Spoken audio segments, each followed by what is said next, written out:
진정한 독서는 책을 덮은 뒤 비로소 시작된다.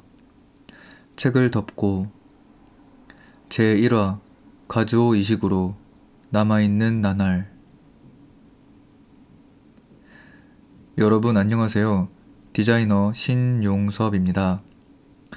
첫 프롤로그 제작 때 수전 케인의 콰이어트라는 책을 소개해드리기로 했었는데 그 이후로 다른 프로젝트랑 전시 일정이 겹쳐지면서 조금 늦게 1화를 시작하게 되었습니다. 원래 하려고 했던 책을 반납해버려서 오늘은 새로운 책을 소개하고자 합니다.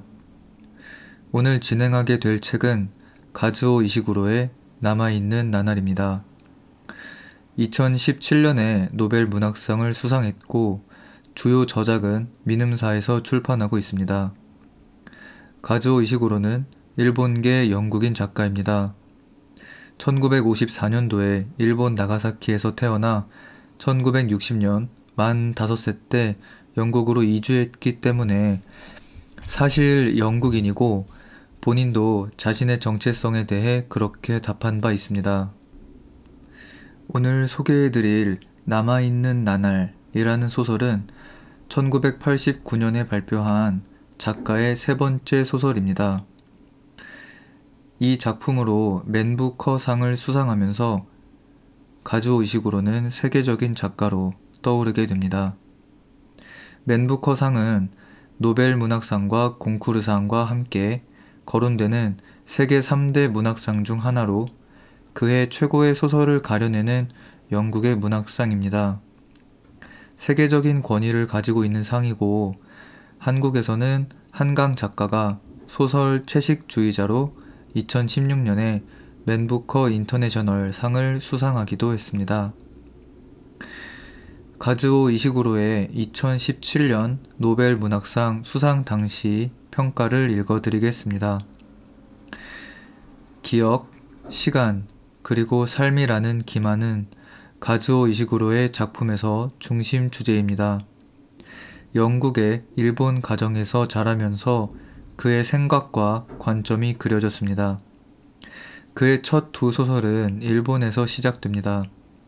1989년에 출판된 그의 가장 유명한 작품인 남아있는 나날은 제2차 세계대전 당시 영국 집사와 하우스키퍼에 대한 소설입니다. 나중에 가즈오 이시구로는 판타지 그리고 공상과학과 같은 다양한 장르에 접근했습니다. 그의 언어는 극적인 사건이 묘사될 때조차도 자제력을 갖추고 있습니다.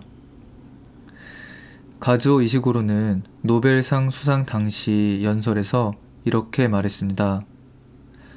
우리 국가 출신의 누군가가 노벨상을 수상했을 때 느끼는 자부심은 우리 국가의 선수 중 한 명이 올림픽 메달을 얻는 것을 목격하는 것과 다릅니다. 누군가 노벨상을 수상했을 때 우리는 다른 민족에 비해 우리가 우월하다고 생각하지 않습니다.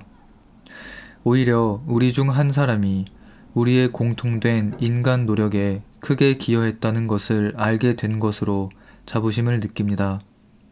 이러한 감정은 더 크고 통일된 것입니다.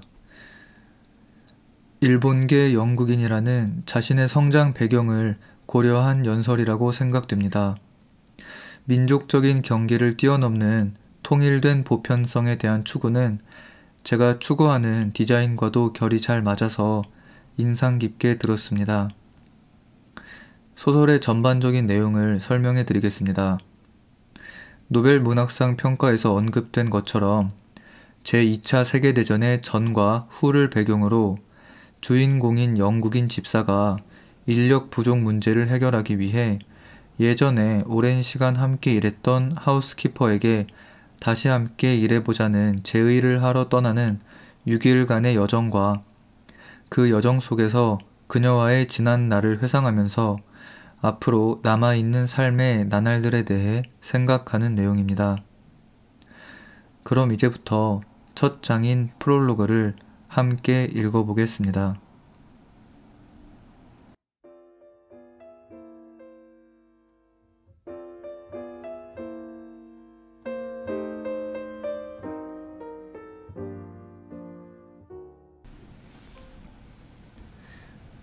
프롤로그 1956년 7월 달링턴 홀. 요 며칠 사이에 나의 상상을 붙들어온 그 여행을 정말 감행하게 될 가능성이 높아지고 있는 것 같다. 아마도 패러데이 어르신의 안락한 포드를 타고 나 홀로 즐기게 될 여행, 잉글랜드의 수려한 산하를 거쳐 서부 지방으로 나를 데려다줄 여행, 그리고 예상컨대 무려 닷새나 엿새 동안 나를 달링턴 홀에서 떼어놓을 여행이다. 이 여행의 발상 자체가 패러데이 어르신의 지극히 고마운 권유에서 비롯되었다는 점을 언급하고 넘어가지 않을 수 없다. 2주쯤 전이던가 어느 날 오후 서재의 초상화들을 청소하고 있던 내게 그분이 직접 제안하셨던 것이다. 그때 나는 접이사다리에 올라서서 웨더비 자작에 초상화에 낀 먼지를 털고 있었던 것으로 기억되는데, 어르신께서 선반에 다시 꽂아 놓을 생각이셨는지 책 몇 권을 들고 들어오셨다. 나를 보신 그분이 마침 잘 만났다는 듯 8월과 9월 사이에 5주 정도 미국으로 돌아가 지내기로 방금 막 계획을 확정했노라고 말씀하셨다. 그렇게 통고한 후 어르신은 책들을 탁자에 내려놓고 침대 겸 의자에 앉아 두 다리를 쭉 뻗으셨다. 그리고 잠시 후 나를 올려다보며 이렇게 말씀하셨다. 이봐요 스티븐스, 내가 나가 있는 동안 내내 집에 갇혀 지내지는 않았으면 좋겠소. 차로 어디든 며칠 다녀오는 게 어때요? 보아하니 휴가를 잘 활용할 수 있을 것 같은데. 나로서는 그야말로 뜻밖의 말씀이었으므로 그 같은 권유에 어떻게 대답해야 할지 생각이 영 떠오르지가 않았다. 일단 그분의 배려에 감사를 표했던 것으로 기억되지만 어르신께서 곧바로 덧붙인 말씀으로 보건대 내가 딱히 분명하게 대답하지는 않았을 가능성이 높다. 정말이오 스티븐스, 내가 볼 때 당신은 정말 휴식이 필요해요. 차 연료비는 내가 부담하리다. 집안일을 챙기느라 늘 이런 큰 집에만 갇혀 살아야 하니 당신 같은 사람들은 자기 조국의 아름다운 산천을 대체 구경이나 해보겠소? 사실 어르신께서 그런 의문을 제기하신 것은 처음이 아니었다. 그분께는 그 점이 정말 마음에 걸리시는 모양이었다. 어쨌거나 그때 사다리에 올라서 있을 때 나 나름대로 대답이 떠오르기는 했다. 이 나라의 전원을 여행하고 아름다운 곳을 직접 찾아다니는 것으로 치자면 저희 같은 직업의 소유자들은 물론 많은 것을 보지는 못한다고 할 수 있죠. 그러나 저희는 이 땅의 가장 위대한 신사숙녀들이 한자리에 모이는 저택에서 살기 때문에 사실 영국에 대해선 일반인들보다 많은 것을 본다고 할 수 있습니다. 그러나 주제넘은 이야기로 받아들여질 게 뻔했으므로 물론 패러데이 어르신께는 그 같은 견해를 내비치지 못하고 이렇게 말하는 것으로 좋겠다. 저는 오랜 세월 이 저택의 담장 안에서 영국의 진면목을 보는 특권을 누려왔습니다, 어르신. 패러데이 어르신이 내 말뜻을 이해하신 것 같지는 않았다. 곧바로 다음과 같이 말씀하셨으니까. 내 말이 그 말이오 스티븐스. 사람이 자기 나라도 한번 둘러볼 수 없다는 건 뭔가 잘못된 거요. 내 권유를 받아들여요. 며칠 집 밖으로 나가보라고요. 여러분도 짐작하겠지만 그날 오후 나는 패러데이 어르신의 제안을 전혀 심각하게 고려하지 않았다. 저분이 미국 신사시니까 영국의 관행에 익숙하지 않다는 것을 보여주는 또 하나의 사례이거니 여겼다. 그런데 며칠 사이 그분의 권유로 내게 변화가 생겼는데 정말 잉글랜드 서부 지방으로 여행을 간다는 생각이 점점 더 내 머릿속을 장악해 가고 있었다. 주된 원인은 말할 것도 없이 켄턴 양이 크리스마스 카드를 제외하고는 거의 7년 만에 처음 보내온 편지에 있었다. 이 말이 무슨 뜻인지 여기서 분명하게 짚고 넘어가야겠다. 내 말은 내가 여기 이 달링턴 홀에서 봉착한 업무상의 문제들과 관련해 켄턴 양의 편지가 어떤 생각의 고리를 제공해 주었다는 뜻이다. 다시 말해 내가 어르신께서 내놓으신 선의의 제안을 새삼 재고하게 된 것은 업무상의 문제들로 인한 고민에서 비롯되었다는 점을 분명히 해두고 싶다. 그 내막을 좀 더 설명해 보겠다. 지난 몇 달 사이 직무 수행 과정에서 내가 책임져야 할 일련의 작은 과오들이 발생했다. 사실 하나같이 아주 사소한 실수들이었다고 감히 말할 수 있다. 하지만 그렇다고는 해도 그 같은 실수를 범하는 데 익숙하지 않은 사람에게는 상당히 마음에 걸리는 사태였고 그 점은 아마 여러분도 이해가 될 듯하다. 그래서 나는 과오의 원인을 두고 기우에 가까운 온갖 가정들을 검토하기 시작했다. 이러한 상황들에서 너무나 흔히 발생하는 일이지만 나는 명백한 사실을 보지 못하고 있었다. 다시 말해서 내가 그 간단한 사실을 깨달을 수 있었던 것은 켄턴 양의 편지에 함축된 의미를 곱씹어 본 연유였다. 그 간단한 사실이란 최근 몇 달간의 작은 실수들이 인력 관리 체계에서 비롯되었다는 것이며 체계를 잘못 짠 것은 아니지만 불길한 조짐을 안고 있다는 사실이다. 물론 집사라면 누구나 최대한 세심하게 인력 관리안을 짜야 할 의무가 있다.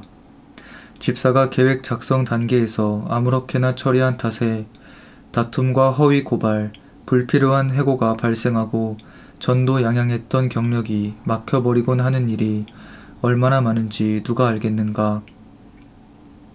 사실 나도 훌륭한 인력 관리안을 작성하는 능력이야말로 성실한 집사가 갖추어야 할 기본이라고 말하는 사람들과 견해를 같이 한다고 말할 수 있다.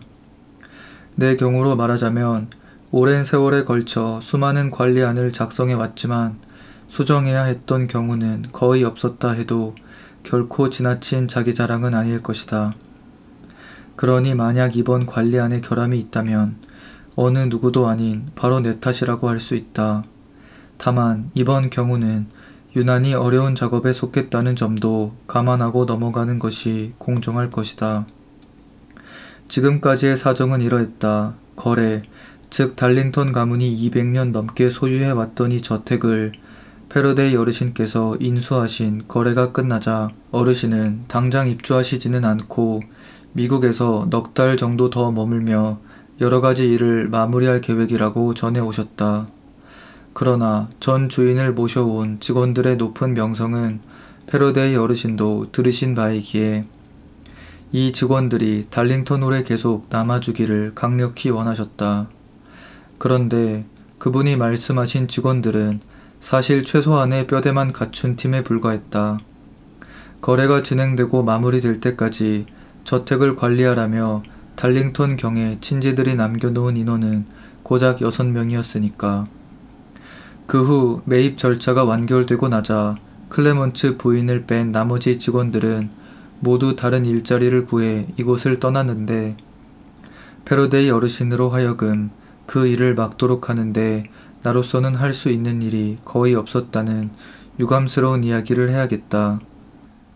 내가 새 주인 어르신께 편지로 상황이 이렇게 된 데에 대해 유감의 뜻을 전하자 미국에서 웅장하고 유서 깊은 영국 저택의 손색이 없는 새 직원들을 모집하라는 지시가 담긴 답변이 날아왔다. 나는 어르신의 뜻대로 실행하고자 즉각 작업에 착수했지만 알다시피 요즘 시절에 만족할 만한 수준의 새 직원들을 찾아낸다는 것은 결코 쉬운 일이 아니다. 클레먼츠 부인의 추천으로 로즈메리와 에그니스를 고용한 것까지는 좋았는데 패러데이 어르신과 업무상 첫 만남을 갖게 될 때까지도 더는 진척을 보지 못했다.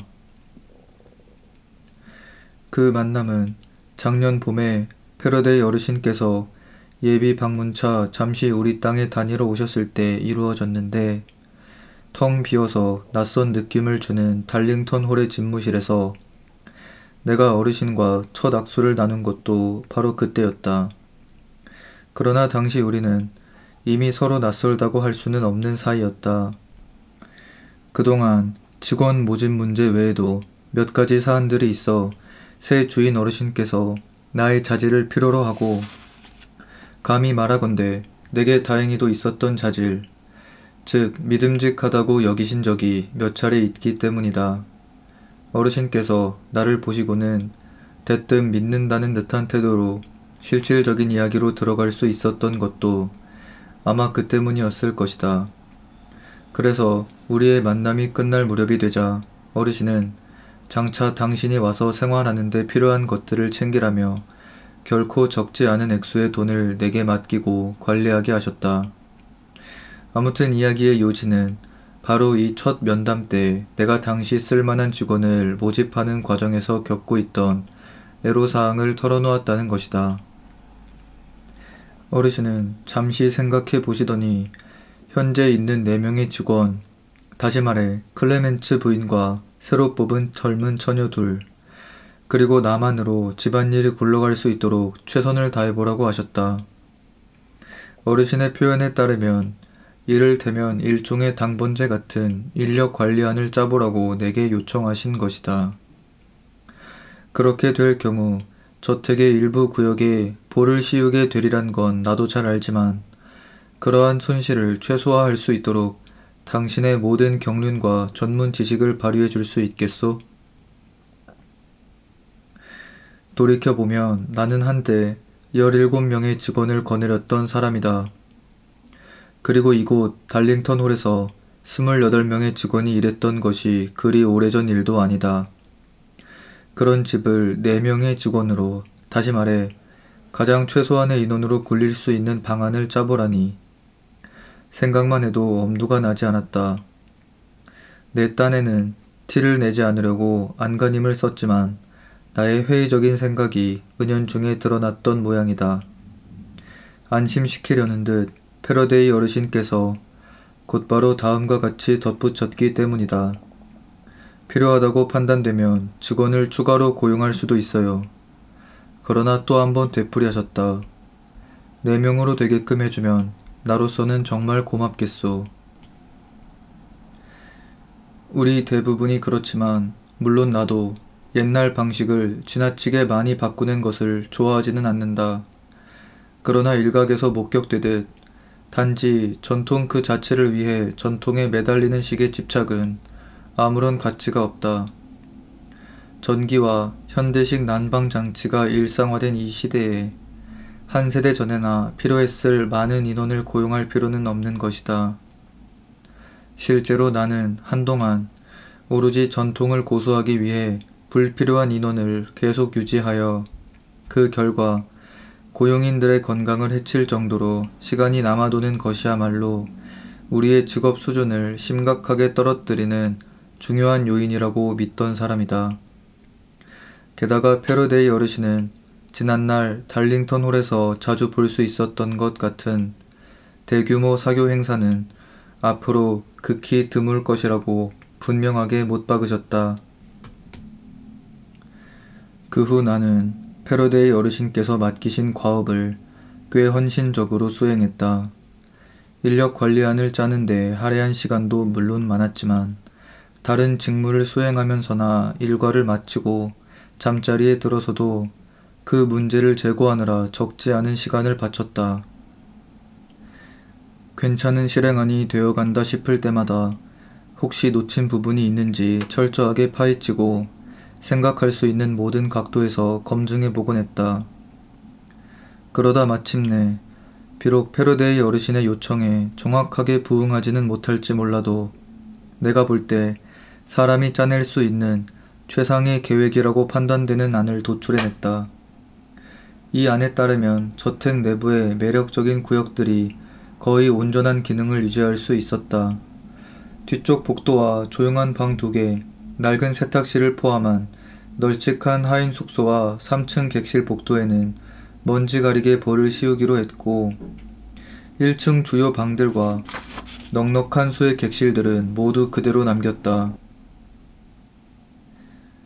자신 있게 말하지만 현재 4명으로 된 우리 팀에 일용 잡부를 몇 명만 보강하면 얼마든지 소화해낼 수 있었다. 따라서 나의 관리안에는 정원사와 청소부의 용역이 포함되어 있었다. 정원사는 일주일에 한 번, 여름에는 2번씩 오게 하고 청소부 둘은 각각 매주 2번씩 오는 식이었다. 그러나 상주하는 4명의 고용인들 입장에서 이 관리안은 종래에 담당해온 각자의 직무에 엄청난 변화가 온다는 의미가 될 터였다. 두 처녀는 그러한 변화를 별 무리 없이 감당하리라 예상되었지만 클레먼츠 부인의 경우 직무에 큰 변화가 없도록 배려하기 위해 내 나름대로 최선을 다했다.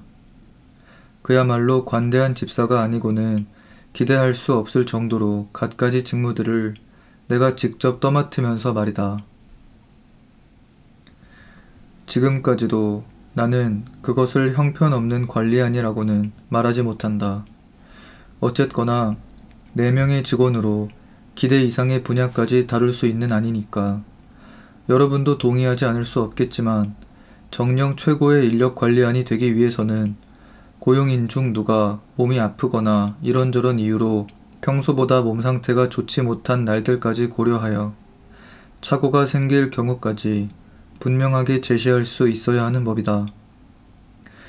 물론 이 같은 경우에 대비해 내게 약간 과다한 직무를 부과하긴 했지만 그래도 나는 혹시 남아있을 수 있는 유휴 노동력을 간과하지 않고 통합하고자 했다.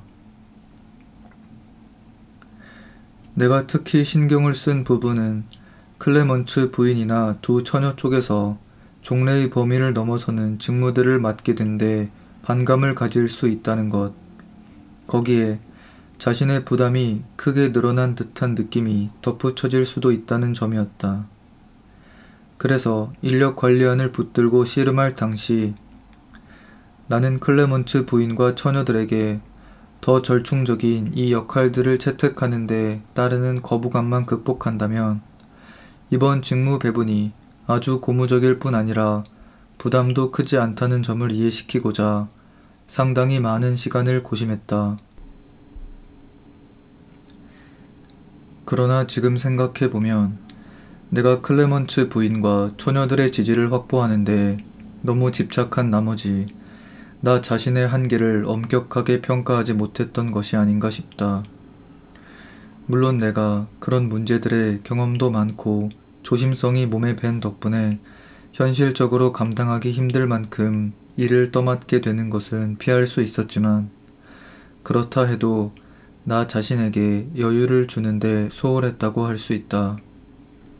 그러니 내가 간과했던 그 점이 몇 달 지난 후에 이렇게 작지만 뚜렷한 방식으로 표출된 것은 놀라운 일도 아니다.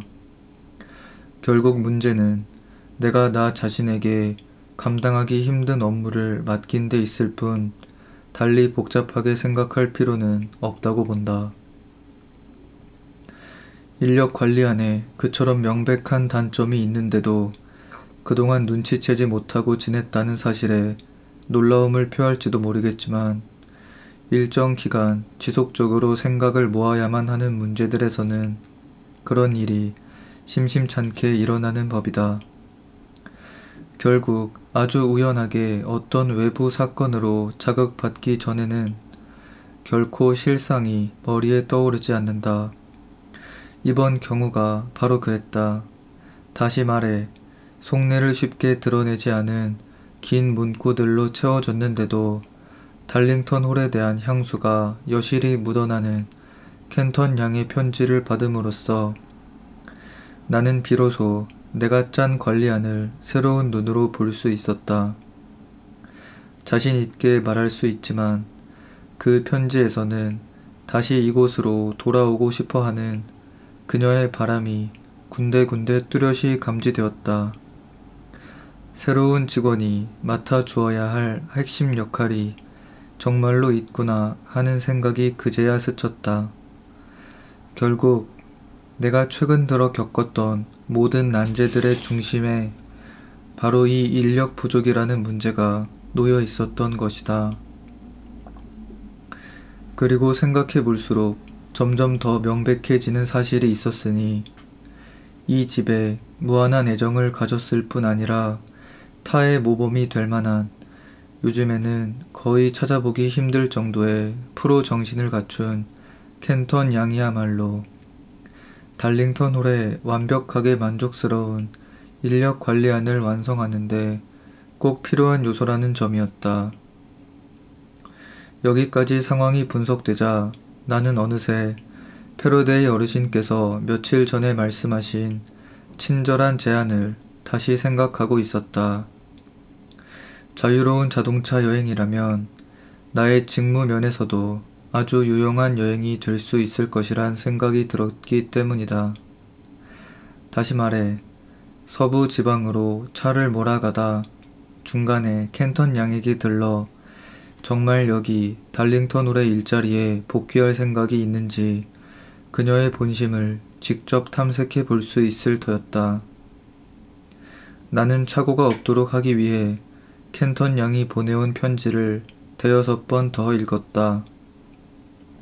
그러므로 그녀가 모종의 암시를 보내왔다는 판단이 나만의 상상에 불과할 가능성은 결코 없다.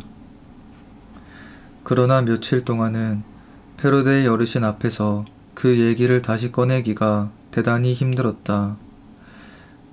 어쨌거나 이야기를 더 진행하기 전에 이 문제에 관해 먼저 나 스스로 명백하게 해두어야 할 여러 측면들이 있었다. 예를 들자면 비용 문제도 그중 하나였다. 주인 어르신께서 인심 좋게도 연료비를 대겠다고 제의하시긴 했지만 숙박과 식사 그리고 도중에 혹시 챙기게 될 소소한 간식 따위를 감안할 때 그만한 여행을 하자면 비용이 엄청난 액수에 달할 것 같았다. 다음으로 그런 여행을 하자면 어떤 옷이 적절하겠는가? 그리고 새 옷에 돈을 쓰는 것이 과연 가치 있는 일인가 하는 문제가 있었다. 내게는 지난날 달링턴 어르신께서 직접 주셨거나 이 저택에 머물렀던 여러 손님들이 우리 집안의 서비스 수준을 흐뭇하게 여겨 선물하신 훌륭한 정장들이 많이 있다. 대부분 자유로운 여행에 이용하기엔 너무 점잖은 편이거나 요즘 시대에는 다소 구식으로 보일 수 있는 옷들이라고 할 수 있다. 그렇다면 1931년인가 1932년에 에드워드 블레어 경이 주신 신사복이 한 벌 있긴 하다. 물론 그 당시에는 정말 최신 명품이었고 내 몸에도 거의 완벽하게 맞기 때문에 여행하면서 묵게 될 여관의 휴게실이나 식당에서 저녁 시간에 입으면 아마 잘 어울릴 것이다. 그러나 전쟁 때 차머스경 2세가 주신 정장을 입지 않는 한 여행 중에 입을 옷, 다시 말해 차를 몰 때 입을 옷은 전혀 없다고 할 수 있다. 물론 그 옷도 너무 작을 게 분명하긴 해도 색상만큼은 이상적이란 평가를 받을 것이다. 나는 이리저리 계산해 본 끝에 그동안 저축해 온 돈 정도면 여행에 필요한 경비를 댈 수 있을 것이고 새 옷도 한 벌 살 수 있을 것이라 결론 내렸다. 이 새 옷 문제로 나를 허영이 과한 사람으로 생각하지는 않았으면 좋겠다. 내가 달링턴 홀의 식솔이라는 사실을 언제 어느 때 내 입으로 밝혀야 할지 모르기 때문에 내린 결정일 뿐이니까 말이다. 사람이 그런 상황에 처했을 때는 자신의 지위에 어울리는 차림을 하고 있는 것이 중요한 법이다. 이 기간 동안 나는 도로 안내서를 연구하는데도 적지 않은 시간을 바쳤다. 제인 시먼스 부인이 쓴 영국의 명승지 시리즈 중 내 여행과 관련된 책들도 꼼꼼하게 읽었다. 여러분이 혹시 모두 7권으로 된 연작으로 영국 제도 내의 지역들을 한 권에 하나씩 집약해 놓은 시먼스 부인의 책들을 잘 모른다면 적극 추천하는 바이다. 1930년대에 쓰인 책들인데도 내용의 상당 부분이 여전히 시대에 뒤처지지 않는다. 독일군의 폭격을 겪었다고는 하지만 그 때문에 우리 산천이 몰라보게 변했을 것 같지는 않다는 것이 내 생각이다. 사실 시먼스 부인은 전쟁이 터지기 전까지만 해도 이 댁에 자주 드나들던 손님이었다. 게다가 망설임 없이 자상하게 감사를 표하는 분이어서 직원들 사이에서 최고 인기를 누리는 손님 중 한 분이기도 했다. 자연히 나는 그 숙녀분을 존경하게 되었고 자투리 시간이 날 때마다 서재에 가서 그분의 책들을 정독하게 된 것도 바로 그 시절이다. 돌이켜보면 켄턴 양이 1936년에 나는 가본 적도 없는 코널로 떠나버린 직후 나는 시몬스 부인의 연작 중에서도 제3권을 자주 들여다보곤 했다. 데번과 코널에서 만끽할 수 있는 즐거움들을 독자들에게 소개해 놓은 책인데 그 지역을 담은 각종 사진은 물론 나에게는 더욱 생생한 느낌을 주었던 다양한 스케치가 완벽하게 곁들여져 있다. 그 덕에 나는 켄턴 양이 이곳을 떠나 결혼 생활을 누리러 간 지역에 대해 약간이나마 상식을 얻을 수 있었다. 그러나 앞서도 말했듯 그것은 시몬스 부인의 책들이 이 나라 각지의 가정들에서 칭송되던 1930년대의 이야기일 뿐 그 후 오랜 세월 나는 그 책들을 들여다보지 않았다. 그러다 이번에 사태가 이렇게 전개되는 바람에 데번과 콘월을 다룬 그 책을 선반에서 다시 한번 끄집어내게 된 것이다. 나는 거기에 수록된 저 놀라운 설명과 사파들을 거듭거듭 탐독했다. 책에 나오는 곳을 내가 직접 차를 몰고 둘러보게 될지도 모른다고 생각하니 부풀어 오르는 흥분을 억누르기 힘들었다. 여러분도 내 심정을 이해할 수 있을 것이다. 결국 이 일을 패러데이 어르신과 상의하는 것 외에는 별 도리가 없어 보였다. 물론 그분께서 2주 전에 하신 제안이 순간의 변덕에 불과하여 지금은 그 생각을 못마땅하게 여기실 가능성도 상존하고 있었다. 그러나 내가 요 몇 달 지켜본 바에 따르면 패러데이 어르신은 주인들이 가진 특성 중에서도 가장 비위에 거슬리는 특성인 언행 불일치를 곧잘 드러내는 부류의 신사는 결코 아니다. 따라서 그분께서 나의 자동차 여행에 처음만큼 열의를 보이시지는 않을 것이라고, 구체적으로 말하면 연료비를 대주겠다고 한 지극히 고마운 제의를 번복하지 않으리라고 볼 근거는 없었다. 그래도 나는 가장 적절하다고 판단되는 기회에 이야기를 꺼내려고 신중에 신중을 기하며 고심했다. 왜냐하면 비록 내가 패러데이 어르신의 일관됨을 단 한순간도 의심하지 않는다고는 하지만 그분이 어떤 일에 골몰해 계시거나 다른 생각에 빠져 계실 때 그런 화제를 끄집어내는 것은 결코 분별 있는 처사가 아닐 것이기 때문이었다. 만에 하나 그러한 상황에서 거부하신다 해도 어르신의 본심이 반영된 거부로 보기는 어렵겠지만 일단 퇴짜를 맞고 나면 내 입장에서 이 문제를 다시 거론하기란 쉽지 않을 터였다. 따라서 현명하게 기회를 택해야 한다는 것은 분명했다. 결국 나는 응접실에서 애프터눈 티를 대접하는 시간이 하루 중 가장 괜찮은 기회라고 신중하게 결론 내렸다. 평소 그 시각이면 패러데이 어르신은 구릉지대를 잠깐 산책하고 돌아오신 직후여서 저녁 때처럼 독서나 글쓰기에 몰입하시는 경우가 드물다. 실제로 내가 애프터눈 티를 들고 들어가 보면 읽고 계시던 책이나 전기 간행물을 덮고 자리에서 일어나 마치 대화를 기대하는 양 창문 앞에서 두 팔을 쭉 뻗고 나신다. 그러니 타이밍에 관한 한 내 판단은 지극히 유효했다고 본다. 일이 그렇게 된 것은 순전히 다른 각도에서 발생한 판단착오 때문이었을 뿐이다. 다시 말해 하루 중 그맘때에는 패러데이 어르신께서 주로 부담없고 유머러스한 대화를 즐기신다는 것을 내가 충분히 고려하지 못했던 것이다. 어제 애프터눈 티를 들고 들어간 내가 그분의 그러한 분위기를 짐작했더라면, 그런 순간에는 나와 농담조로 말씀하시는 것을 즐기신다는 것을 깨달았더라면, 켄턴 양을 들먹이는 어리석은 짓 따위는 결코 하지 않았을 것이다.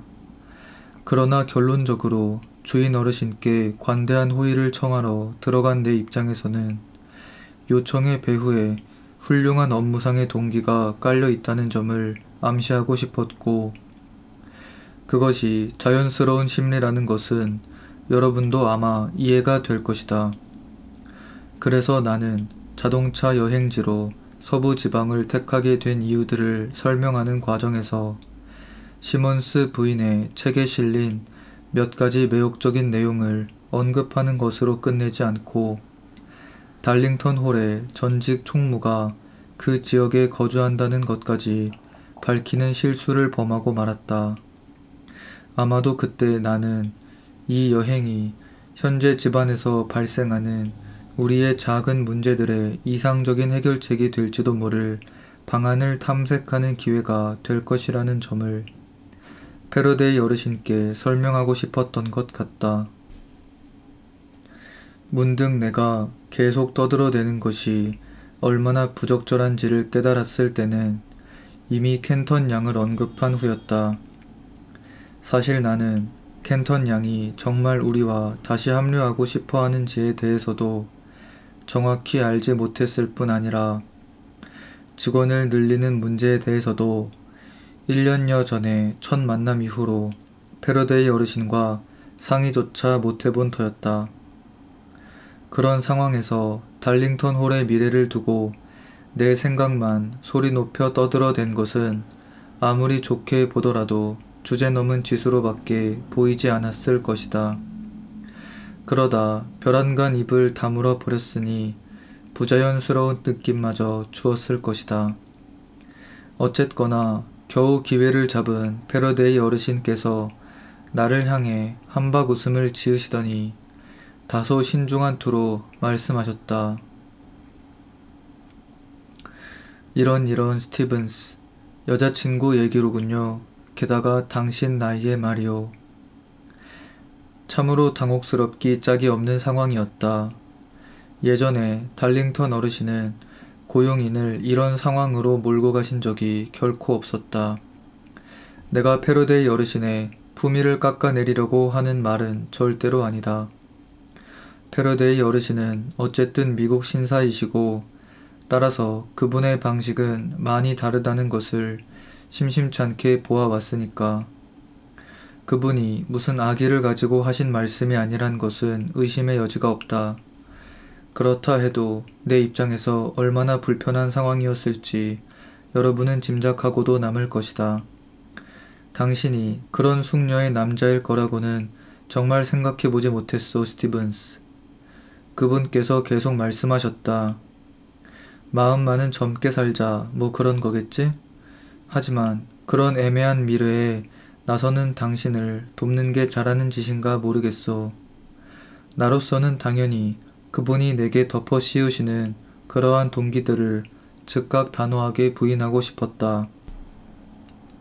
그러나 그것은 결국 패러데이 어르신께서 던지신 미끼에 걸려드는 짓이어서 상황을 더 난처하게 만들 뿐이라는 것을 즉각 파악했다. 그래서 나는 그 자리에 어색하게 선 채로 여행 허락이 떨어지기만 기다렸다. 비록 당혹스러운 시간이긴 했지만 패러데이 어르신을 비난할 생각은 전혀 없었다는 점을 밝혀두고 싶다. 그분은 어느 모로 보나 고약한 사람과는 거리가 멀기 때문이다. 지금 생각해보면 그때 그분은 그저 농담조의 분위기를 즐기고 계셨던 것 같다. 내가 볼 때 미국에서는 이런 것이 주인과 고용인이 서로 친하게 잘 지내는, 다시 말해 일종의 애정 표현으로 해석되는 게 분명하다. 그러나 이 상황을 제대로 보려면 반드시 짚고 넘어가야 할 것이 있으니, 지난 몇 달 동안 새 주인 어르신과 내가 맺어온 관계를 돌아볼 때 그분이 많은 부분에서 그 같은 농담으로 일관해 오셨다는 사실이다. 물론 그럴 때 내가 어떤 반응을 보여야 하는지에 대해선 지금도 명쾌하게 알지 못한다고 고백할 수밖에 없지만 말이다. 사실 패러데이 어르신을 모시게 된 초기에는 그분이 불쑥불쑥 던지시는 말씀들에 꽤나 놀란 적이 한두 번 있었다. 예를 들어 한 번은 어떤 신사분이 집에 오기로 되어 있었는데 내가 패러데이 어르신께 그분의 부인도 함께 오실 것 같냐고 여쭤보았다. 그녀가 온다면 하느님 맙소사지. 패러데이 어르신께서 대답하셨다. 집안일에 상관하지 않도록 멀찍이 떼어놔야 할 거요, 스티븐스. 저기 모건씨네 농장 주변 마구간으로 데리고 나가는 것도 괜찮겠지. 거기 건초 더미 속에서 즐겁게 해줘요. 당신 취향에 딱 맞는 여자일지도 모르니까. 주인 어르신께서 대체 무슨 말씀을 하시는 건지 나는 잠시 감을 잡을 수 없었다. 다음 순간 이분이 지금 농담 비슷한 것을 하고 계시구나 깨닫고는 적절한 미소를 지어보려고 노력했다. 물론 내 표정에는 충격이라고까지는 할 수 없지만 당혹감의 찌꺼기가 어느 정도 남아있었을 것이다. 그러나 하루하루 시간이 흐르면서 나는 주인 어르신의 그 같은 언사에 놀라지 않는 법을 터득하게 되었고 그분의 목소리에 농담조의 억양이 담겨 있다 싶을 때마다 적당히 미소를 지을 수도 있게 되었다. 그런데도 그런 경우에 내게 요구되는 것이 정확히 무엇인지에 대해선 결코 파악할 수 없었다. 요란하게 웃어주기를 기대하시는 걸까? 아니면 뭔가 내 나름의 농담으로 응수해주길 바라시는 걸까? 후자의 가능성이 지난 몇 달 동안 내게 다소 근심을 안겨주었고 아직까지도 내가 제대로 판단하지 못했다고 느껴지는 부분으로 남아있다. 미국에서는 고용인이 재미있는 농담을 제공해 주어야만 프로답게 훌륭하다고 생각하는 것 같으니 말이다. 그러고 보니 예전에 플라워맨 쌈스 술집 주인 심슨 씨가 한 말이 떠오른다.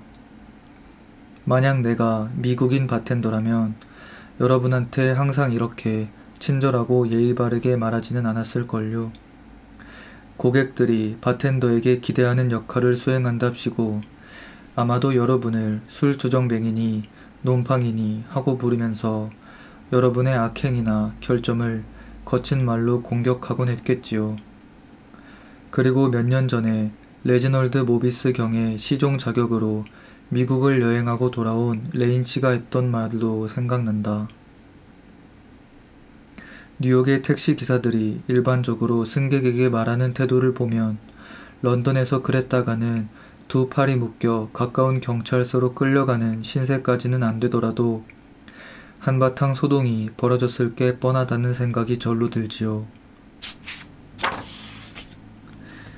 그렇다면 주인 어르신께서 농담을 하시면서 내게 기대하시는 반응도 그 비슷한 태도일 가능성이 상당히 높다. 따라서 내가 그렇게 해드리지 못하는 것을 직무태만의 일종으로 생각하시는지도 모른다. 앞서도 말했듯 나는 그동안 이 문제로 걱정이 많았다. 그러나 농담에 응해야 하는 의무는 내가 아무리 생각해도 열의를 다해 수행할 수 있을 것 같지가 않은 직무이다.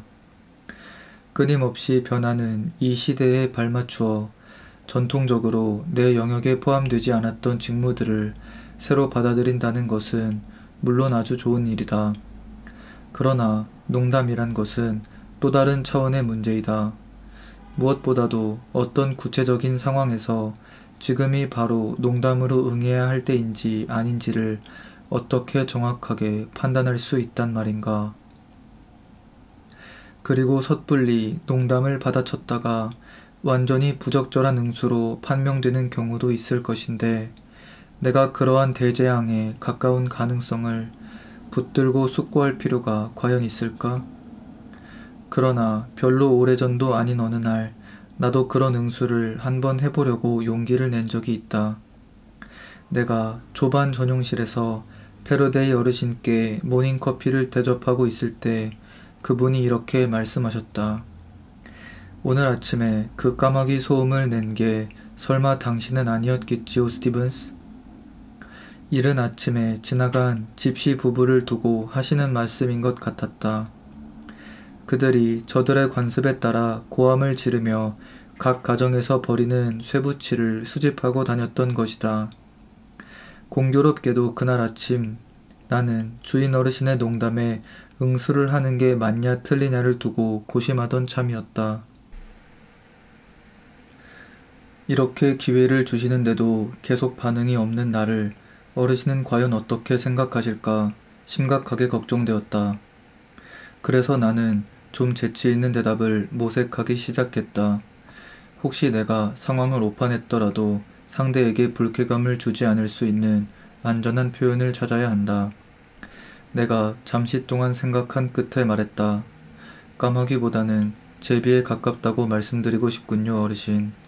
이동하는 족속들이란 점에서 말입니다. 그러고는 내가 지금 익사를 떨었다는 것을 분명하게 하기 위해 아주 겸손한 미소를 적절하게 덧붙였다.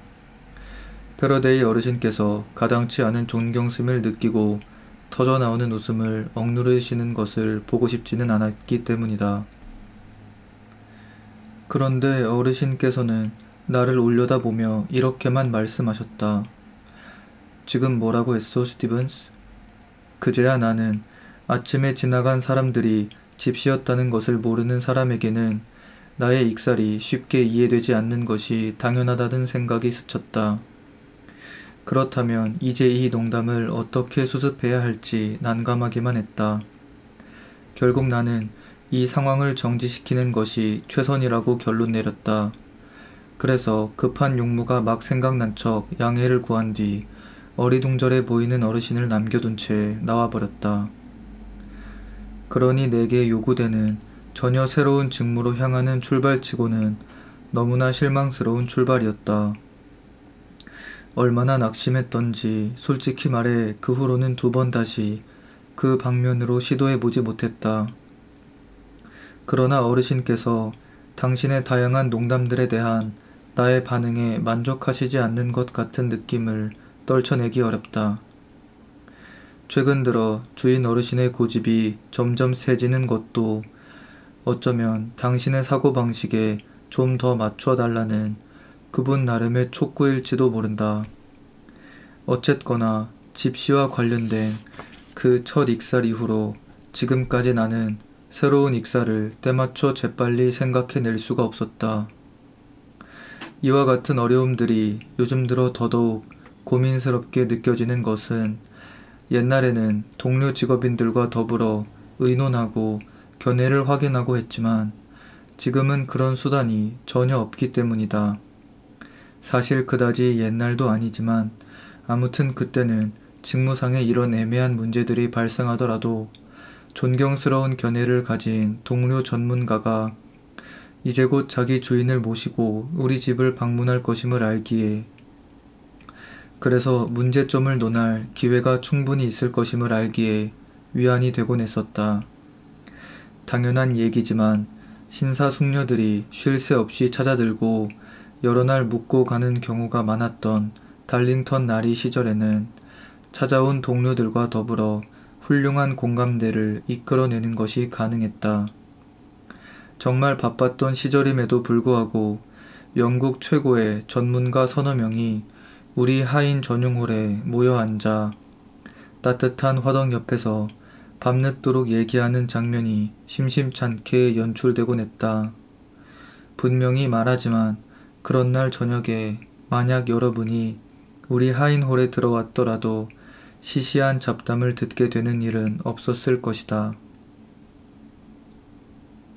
그 대신에 우리의 주인들이 위층에서 몰두하고 있는 대사나 신문에 보도된 중요한 문제들을 주제로 토론이 벌어지고 있는 것을 목격했을 것이다.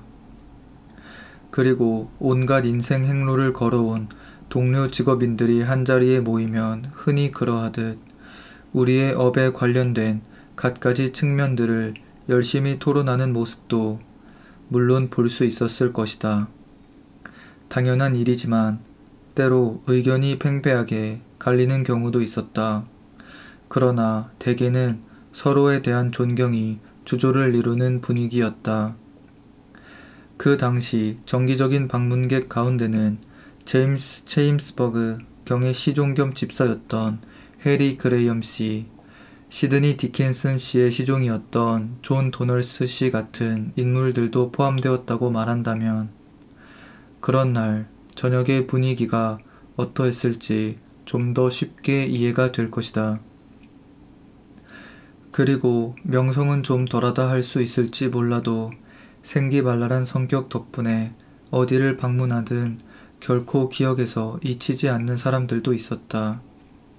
예를 들어 존 캠벨 씨의 시종 겸 집사였던 윌킨슨 씨는 저명한 신사들을 흉내내는 레퍼토리로 널리 알려졌던 사람이다.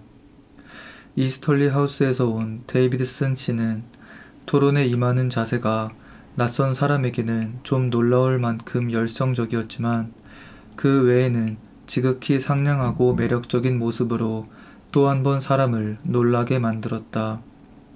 존 헨리 피터스 씨의 시종인 허먼 씨는 세상 어느 누구도 묵묵히 들어주기 힘든 극단적인 견해의 소유자였다.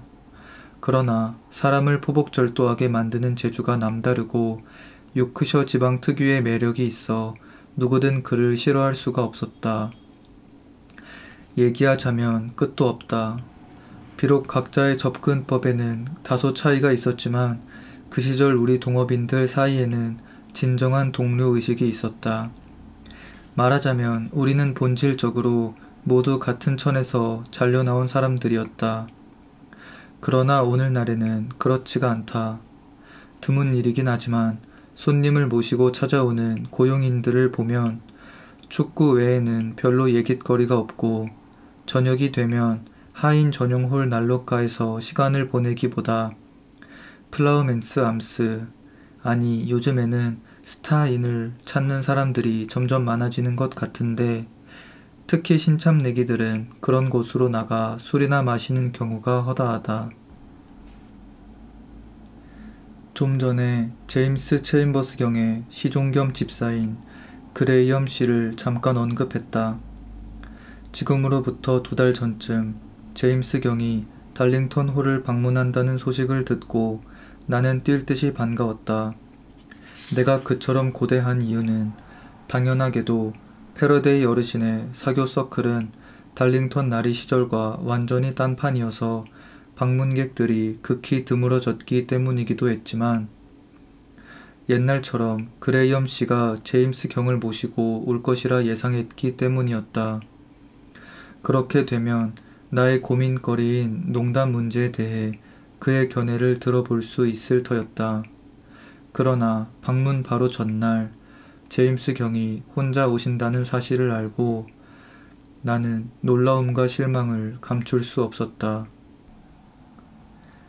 게다가 그레이엄 씨가 이제는 제임스 경의 고용인 신분이 아니라는 것.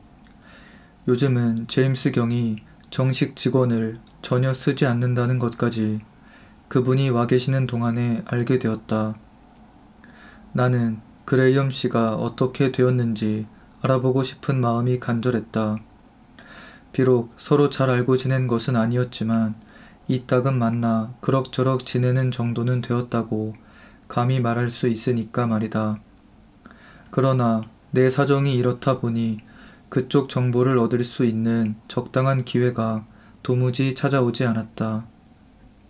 농담 문제를 그와 상의해보고 싶었던 나로서는 낙심천만이 아닐 수 없었다. 이제 이쯤에서 내 이야기의 본 줄기로 돌아가야겠다. 앞서 설명한 상황이었지만 어제 오후에 나는 응접실에서 다소 불편하게 몇 분 동안 서 있어야 했다. 그 사이 패러데이 어르신은 이런저런 농담을 하고 계셨고 나는 평소처럼 최소한 그분이 발휘하고 있는 훌륭한 유머 감각에 다소나마 참여하고 있다는 것을 보이기에 충분한 정도의 가벼운 미소로 답하고 있었다.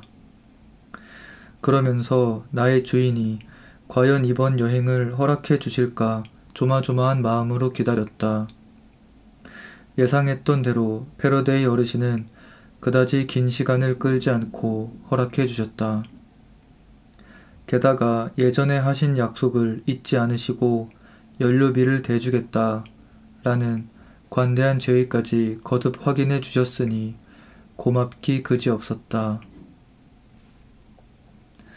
그렇다면 이제 서부지방 여행을 감행하지 못할 이유가 별로 없어 보인다. 물론 켄턴 양에게 편지를 보내 들를지도 모르겠다고 미리 알리고 복장 문제도 해결해야 할 것이다. 내가 없는 동안 집안 상황과 관련해 매듭지어야 할 것도 몇 가지 있다.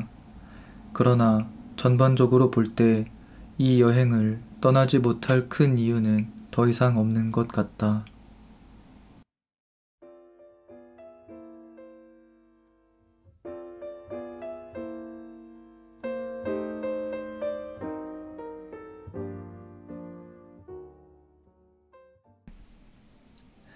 프롤로그 잘 읽어보셨나요? 이렇게 주인공인 영국인 집사 스티븐스의 여행이 시작됩니다. 여행 그 자체에서 벌어진 일들보다 그 일들로부터 떠오르는 지나간 날들에 대한 회상이 주로 서술됩니다.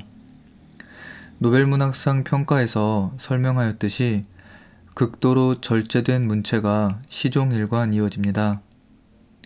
이러한 담담함 속에서 문득 느껴지는 회한과 고민들이 독자의 마음에 더 큰 울림을 주는 것 같습니다. 이로써 제1회 가즈오이식으로 남아있는 나날 편을 마칩니다. 경청해주신 여러분 고맙습니다. 다음 시간 선정 도서는 에이머 토울스 모스크바의 신사입니다. 여러분 모두 편안한 밤 보내시기를 바랍니다. 감사합니다.